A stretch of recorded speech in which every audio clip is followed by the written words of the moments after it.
ఆ వ్యాపారంలో సూర్యవర్ధన్ ఎవరూ ఎదుర్కోలేనంత ఎత్తుకెదిగాడు. వ్యాపారాన్ని భద్రంగా కాపాడుకోవడానికి 5 పార్ట్నర్స్ ని మూల స్తంభాలుగా ఎంచుకున్నాడు. భార్గవ్, రాజేంద్ర దేశాయ్, ఆండ్రూస్, గురు పాండ్యన్. సూర్యవర్ధన్ కున్న అతి పెద్ద బలం అతని తమ్ముడు అధీరా.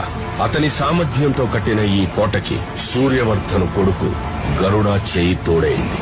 వారిద్దరి సారథ్యంలో కేజీఎఫ్ ఎవ్వరూ ఊహించలేనంత భద్రతలో ఉంది. యుద్ధంలో 3వ వాడి అడుగుపడింది.